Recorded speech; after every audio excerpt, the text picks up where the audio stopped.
La dépression n'est pas la folie.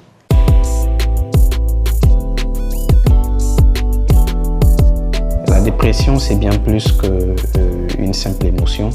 C'est en fait une maladie, c'est un trouble psychologique qui altère ou touche les affections, la cognition et les conditions même physiques de l'individu qui en souffre. On a beaucoup de facteurs qui peuvent générer cette maladie chez les individus, notamment des causes environnementales. Il s'agit surtout de l'isolement social, l'aspect financier, les conditions de vie difficiles, le chômage chez les personnes qui font partie de ces conditions de vie environnementales. Okay. Alors nous avons également des facteurs psychologiques qui peuvent survenir chez l'individu, notamment surtout les aspects de la personnalité de l'individu. Des personnes ayant une faible estime de soi qui peuvent facilement être sujettes à la dépression. Des personnes aussi qui ont cette faible capacité de gestion émotionnelle. Des personnes qui traversent aussi beaucoup de stress chronique. Et également les facteurs biologiques qui peuvent intervenir chez les personnes, notamment les antécédents dans la famille, facteurs hormonaux, les sécrétions de la noradrénaline, de la sérotonine, qui peuvent créer un déficit au niveau du cerveau et engendrer la dépression chez l'individu. Alors il y a plusieurs facteurs.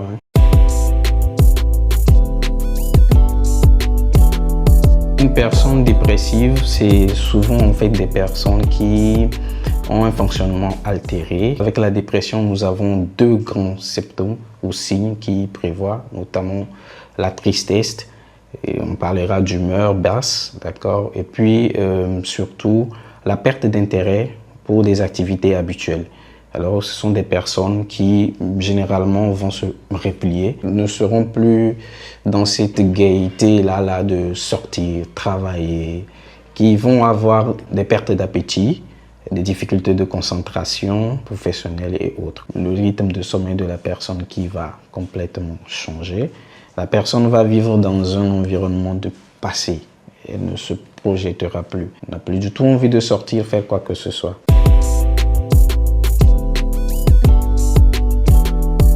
Les conséquences, elles sont énormes. Déjà, quand on prend un peu les symptômes que je viens de citer, on peut constater que ça touche beaucoup le fonctionnement de la personne. Et donc, cette personne va se retrouver complètement au ralenti. On va avoir une baisse d'estime de soi, la culpabilité qui va. Et donc, cela peut aussi créer de la souffrance auprès des personnes qui l'entourent. La dépression n'est pas comme cet état d'humeur qui est passagère tout simplement, non. Au moindre signe qu'on commence par constater dans le manuel diagnostique même, si on arrive à repérer 5 de ces symptômes ou ces signes sur la personne pendant 2 semaines, déjà il faut s'alarmer et consulter un professionnel. Ce n'est pas du tout à négliger. On peut évidemment en finir avec.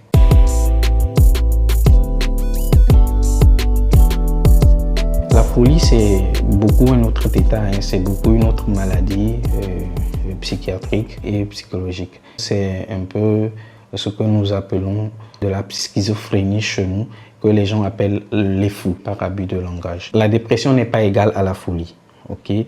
Maintenant, il peut y avoir des facteurs individuels chez la personne qui peut peut-être l'amener à développer encore un autre stade de trouble mental. Donc, on parlera maintenant aussi d'un trouble caractérisé.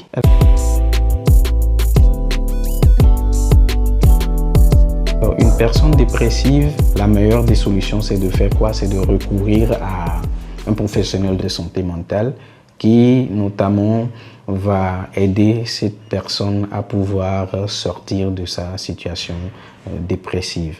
Et elle n'est pas seule, nous avons les psychiatres, les psychologues qui travaillent tous ensemble pour pouvoir amener l'individu à se sortir de cette situation. C'est une combinaison en fait de traitements médicamenteux et de psychothérapie.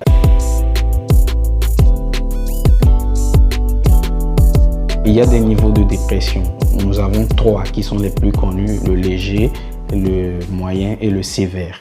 Okay? Et donc ça, c'est au moyen des tests, d'accord, qu'on arrive à pouvoir catégoriser cela chez l'individu. Au sévère, c'est l'état dernier chez la personne qui est très critique, donc qui nécessite vraiment une intervention avec des professionnels, d'éviter d'être dans des situations trop stressantes, de créer un environnement social où on favorise la communication, l'expression des sentiments et aussi éviter l'isolement social, l'abus d'alcool, des substances psychoactives qui peuvent nous amener aussi vers cette dépression.